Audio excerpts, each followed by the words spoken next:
Good afternoon, everyone. I think we're here to talk about the fire in the vicinity of the central terminal. So that came in last night at around 9:20 in the evening. So crews arrived there, wound up going to a second alarm. The fire was actually about 1,000 to the rear of the central terminal, HR construction site. It's their own site that they own, and the fire was mostly consisted of tires, a lot of construction debris, things of that nature. So they go to the second alarm, mostly because there were some not water issues, but we had to relay water a considerable distance because the hydrants in that area are low volume. So that took some time, and it took some extra apparatus to accomplish that task. So, and the damage was estimated at around approximately $50,000. So crews were called back again this morning, shortly after 9 o'clock. The fire was still smoldering. We're attempting right break down that pile using HR construction equipment, excavators, things of that nature. So all the equipment being used is HR equipment, construction, excavators, things of that nature. And they're working to take that pile apart so we can get better access to it and get water at the seat of the fire, or to the seat of the fire. So that operation is...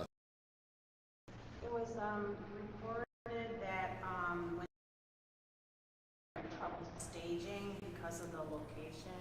Can you talk about that? Yes, so it was, I don't want to say remote, but the site itself is remote. It's hard to get to.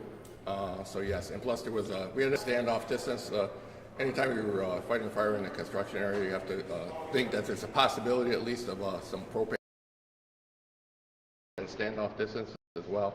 And we had to raise some aerial ladders to get that standoff distance and to get water on the fire. So there were some access issues early on in the fire. You put it was a pile. How large was the pile that was on fire? I don't really have those dimensions, but it was pretty sizable for where I stand. You put a damage estimate on it. Was it not just debris, or was it actually materials for construction? Do you know what it was? Yeah, it was mostly what I was. The information I have right now is construction debris. There could have been some new construction materials mixed in with those, and as I said, there was a considerable pile of tires there as well. Did you say the business HR? HR construction. Like the initials HR? Yes. Is there a concern with those piles of debris that, trying to work with these companies to maybe not have them piled as high, for more opportunity for fires like this to happen? Yes, and actually we're going to be in talks with HR construction shortly as far as, not only that, but securing the site as well. Securing the site and keeping the site, those piles of debris, manageable. So they should be getting rid of those at regular intervals so they don't pile up like they did. How did the fire start? We think it's suspicious in nature, but it's still under investigation. Was it legal for them to have that stuff there? Are you just looking into that too? What's the we is there a zone for that, for having construction debris and stuff piled up in there? We haven't got to that point yet, so the investigation is ongoing. Is it something like the permits inspections where they have to do you know of any prior violations or anything of the property? I don't have any knowledge of that, but that's something that will come out. Anything else? I have to ask you about the South Buffalo fire this morning. What can you tell me about that? Yes, that came in a little after 8 o'clock this morning. It was a 2.5-story frame.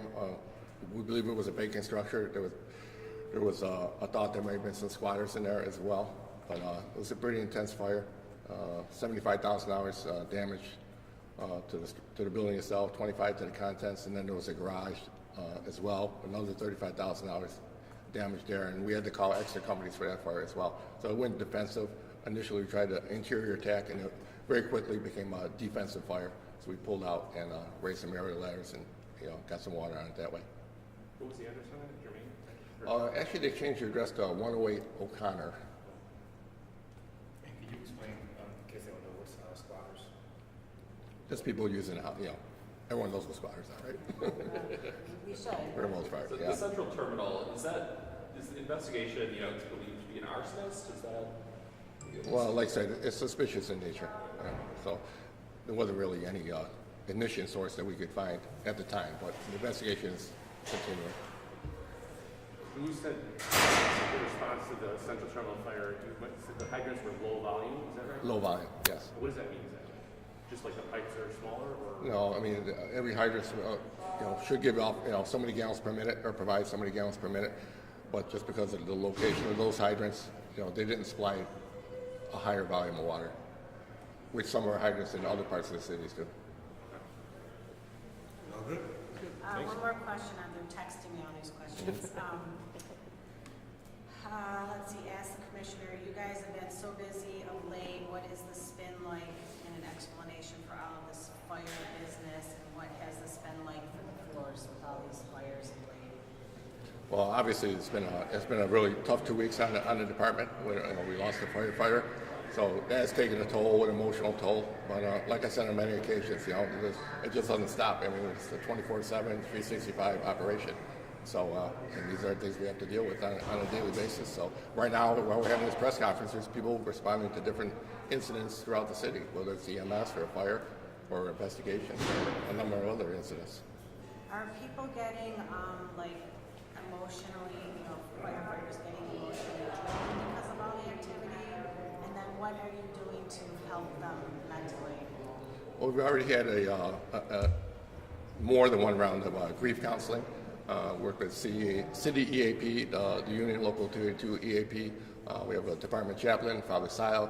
He's been out and about talking to our firefighters as well. And they lean on each other as well. So, there's a bond there. So, not everyone wants to come forward and admit they have some issues. So that's the difficult part, just drawing that out of them, finding out who actually needs some help. So it's been a difficult time, but we've had difficult times in the past, and we've always responded.